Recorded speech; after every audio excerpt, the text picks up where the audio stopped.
El 9 de marzo del 2010, Keiko Fujimori, hija de Alberto Fujimori, fundaría un nuevo partido político llamado Fuerza 2011 para postular a la presidencia de la República en las elecciones generales del Perú 2011, perdiendo en segunda vuelta contra Ollanta Humala. Para las elecciones generales del Perú 2016, el partido sería renombrado con el actual nombre de Fuerza Popular.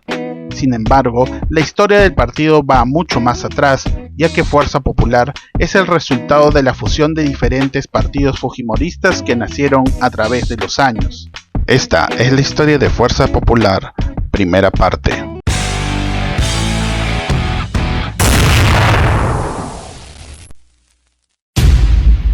Todo comienza en 1989. Alberto Fujimori, quien era ex rector de la Universidad Agraria La Molina, funda el partido Cambio 90, con el cual postula a la presidencia en las elecciones generales del Perú 1990. Las principales bases de apoyo del partido fueron la Asociación Peruana de Empresas Medias y Pequeñas, APEMIPE, junto a un gran sector de trabajadores informales y varios grupos evangélicos.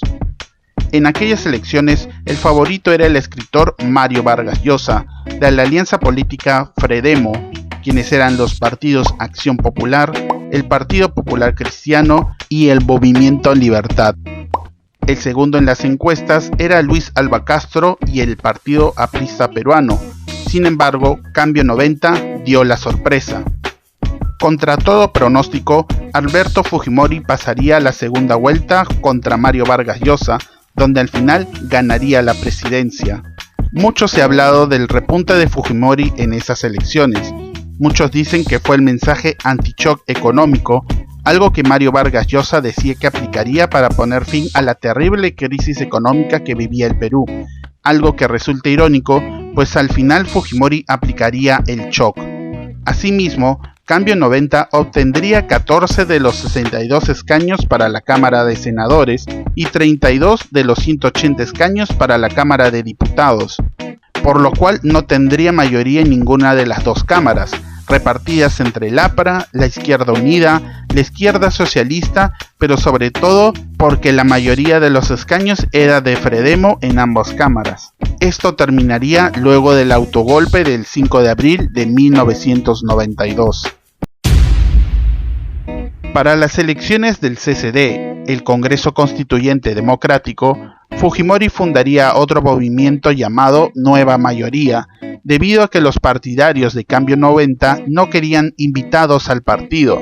Para evitar más conflictos internos, crearía un nuevo grupo y lo formaría en una alianza, Cambio 90 Nueva Mayoría, con la cual tendría 44 de los 80 escaños congresales, siendo una mayoría aplastante, creando sin problemas la Constitución de 1993 y autorizando la primera reelección inmediata de Alberto Fujimori. Para 1995, la alianza Cambio 90 Nueva Mayoría lanza a Alberto Fujimori a la presidencia, donde ganaría sospechosamente en primera vuelta frente a otros candidatos como Javier Pérez de Cuéllar, de Unión por el Perú, Mercedes Cabanillas del APRA o Alejandro Toledo del CODE País Posible. Asimismo, para esas elecciones, Cambio 90 Nueva Mayoría obtendría 67 escaños de los 120 del Congreso de la República, siendo una vez más una fuerte mayoría con la cual Fujimori gobernaría sin mayores problemas. Para 1998, Alberto Fujimori crearía un nuevo grupo llamado Vamos Vecinos, con el fin de participar en las elecciones municipales de ese año. Si bien Cambio 90 Nueva Mayoría tenía aceptación popular, la verdad es que no estaban bien organizados como partido y no tenían bases provinciales fuertes, por lo cual este nuevo grupo político fue ideal para reclutar nuevos elementos e invitados. Para las elecciones presidenciales del año 2000, Fujimori crearía un nuevo partido llamado Perú 2000, con el mismo método anterior, meter invitados y hacer alianzas con Cambio 90, Nueva Mayoría y Vamos Vecinos. De esta amalgama de partidos fujimoristas postularía a la presidencia. Sin embargo, las elecciones de 2000 fueron las más criticadas de los últimos años, con denuncias de intimidación a electores, compra de votos, sobornos, fábrica de firmas para beneficiar candidatos pro-fujimoristas, tropas del ejército haciendo pintas pro-fujimoristas, borrando cualquier publicidad de otro candidato y sobre todo de fraude. Esto fue más remarcado en la segunda vuelta entre Fujimori y Alejandro Toledo, quien pedía a la población viciar su voto colocando la frase "no al fraude". A pesar de que los votos nulos fueron altos, Fujimori ganó la segunda vuelta y un tercer mandato presidencial. Al fujimorismo no le fue tan bien en estas elecciones. Si bien eran mayoría, solo obtuvieron 52 de los 120 escaños, un número mucho menor en comparación a elecciones pasadas. Sin embargo, con la caída de la dictadura fujimontesinista en noviembre del 2000, con la revelación de los actos de corrupción por los infames Vladivideos, la huida de Montesinos a Venezuela y de Fujimori a Japón, además de su renuncia por fax, los cuatro partidos simplemente quedaron a la deriva. A este periodo se le conoce como el fujimorismo sin Fujimori.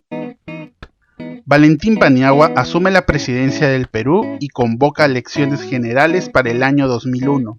Con el golpe que resultó no tener a su líder, el fujimorismo se presentó a las elecciones con dos propuestas: Solución Popular, conformada por Vamos Vecino, y Fuerza 2000, que presentó como candidato al exministro Carlos Boloña, y con la alianza Cambio 90 Nueva Mayoría, que no presentaría candidato. Ambas listas se presentaron como independientes.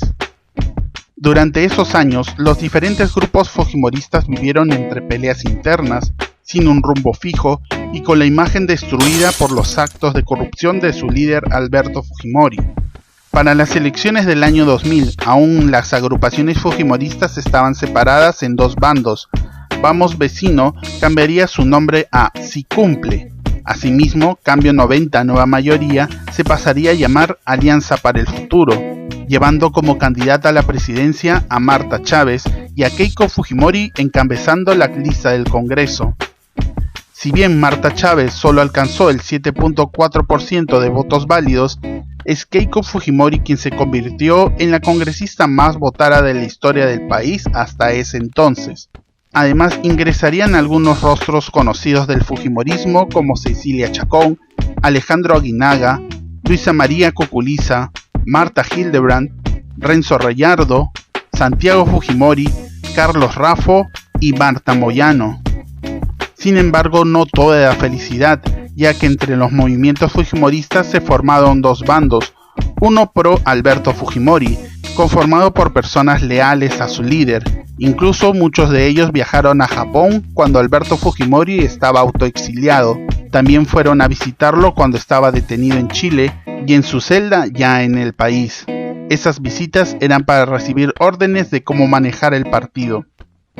El otro bando era pro Keiko, quienes veían en ella el futuro del fujimorismo, la continuación del legado, una líder para retomar el poder del Congreso y de la presidencia. Sería aquí donde Keiko Fujimori sería más astuta que los pro Alberto Fujimori, ya que ella empezaría a hacer partidismo dentro del fujimorismo, viajaría a provincias para afianzar a sus seguidores, se juntaría con Kenji Fujimori, su hermano menor, y ambos en sus viajes evocarían el recuerdo de su padre, con las obras que hizo, obviamente excluyendo todo lo malo, haciendo pasar como simples ataques de sus contrincantes políticos. La estrategia de Keiko era simple: mostrar un nuevo fujimorismo, de continuar con lo bueno, olvidando lo malo, y de ser un partido más cercano al pueblo. Dio sus buenos resultados. Además de eso, Keiko ganaría mucho más poder dentro del fujimorismo, incluso jubilando a algunos partidarios que estaban desde el inicio del partido. Al final, todos los movimientos fujimoristas se fusionaron en uno solo, un nuevo partido, más fuerte, más sólido, con una imagen renovada, pero sobre todo con Keiko Fujimori a la cabeza. Lo llamaría Fuerza 2011 y con ellos postularía la presidencia en las elecciones generales del 2011. Keiko Fujimori pasaría a la segunda vuelta junto con Ollanta Humala en una competencia muy reñida donde hubo acusaciones en ambos lados. Por el lado de Keiko se resaltaban los delitos de su padre, el continuismo de la corrupción y el hecho de que quería indultar a Alberto Fujimori pese a sus delitos. Por el lado de Humala se le criticaba su cercana amistad con Hugo Chávez y sus tendencias nacionalistas. Para muchos se trató de votar por el mal menor. Al final, Ollanta Humala ganó las elecciones con 51.45% sobre los 48.55% obtenido por Keiko Fujimori. Para Fuerza 2011 no le fue tan mal, obtuvo 37 escaños de los 130, sin embargo, no fueron mayoría, ya que Gana Perú, el partido de Ollanta, obtuvo 47 escaños. Después de perder las elecciones del 2011, Keiko Fujimori comenzó a trabajar para postularse nuevamente a la presidencia en 2016. Su estrategia comenzó con el cambio de nombre a Fuerza Popular. Keiko dijo que buscaba un nombre para el partido que pudiese perdurar en el tiempo. Entre el 2011 y el 2016, Keiko intentó fortalecer su partido, recorrió todo el país y buscó reducir su antivoto derivado al rechazo a Alberto Fujimori, que fue visto como un factor decisivo en su derrota en las elecciones presidenciales del 2011. Keiko lideró todas las encuestas de opinión para la presidencia a lo largo del 2015, registrando más del 30% de apoyo. Ella también se benefició de la crisis política y de las acusaciones de corrupción contra Ollanta Humala, que provocó que la popularidad del entonces presidente cayera en picada. Para Fuerza Popular, estas elecciones serían cruciales, y habían demostrado que a pesar de todo, el fujimorismo se mantenía fuerte en el Perú, y para estas elecciones pensaban ganarlas sí o sí, por lo cual la campaña fue dura, no solo por el impresionante despliegue de publicidad como pintas, carteles, spots publicitarios en diarios, radio y televisión, sino que diferentes congresistas fujimoristas salían constantemente a dar entrevistas, y Keiko Fujimori era la engreída de los programas dominicales. Sin embargo, hubo varias acusaciones de irregularidades en la campaña, como el de César Acuña y Julio Guzmán. Dos de los principales competidores fueron excluidos por el Jurado Nacional de Elecciones. La candidatura de Acuña fue interrumpida porque dio valores monetarios a la gente durante la campaña, y Guzmán fue retirado por cuestionamientos sobre las elecciones internas de su partido. Keiko también fue blanco de las acciones en el Jurado Nacional de Elecciones, que pidió la exclusión de su candidatura por estar presente en un evento donde las donaciones fueron mayores a las permitidas por la legislación electoral. También se acusó de entregar tuppers con dinero en varias visitas a pueblos jóvenes, e incluso de entregar personalmente sobres con dinero dentro. Keiko argumentó que las acusaciones en su contra eran irresponsables, mientras que su defensa alegó pruebas insuficientes. Al final, el Jurado Nacional de Elecciones desestimó todas las acciones por infundadas. Este desenlace inició sospechas de que tales exclusiones se hicieron a favor de Keiko, lo que generó críticas por la falta de criterios claros en la aplicación de las normas. Con Acuña y Guzmán fuera de las elecciones, sus principales opositores fueron el economista y ex ministro de centro-derecha Pedro Pablo Kuczynski, la psicóloga de izquierda y congresista Verónica Mendoza y el ex diputado Alfredo Barnechea. Si bien Alan García y Alejandro Toledo también estaban en competencia, sus posibilidades se vieron reducidas porque por esas fechas estalló el escándalo Lavajato y se iniciaban las investigaciones y ambos ya se veían implicados. Otro hecho importante fue para el aniversario del autogolpe de 1992. Más de 50.000 manifestantes, en su mayoría jóvenes, bajo la convocatoria del colectivo No a Keiko, protestaron por su candidatura a gritos de frases como Fujimori nunca más en la Plaza San Martín.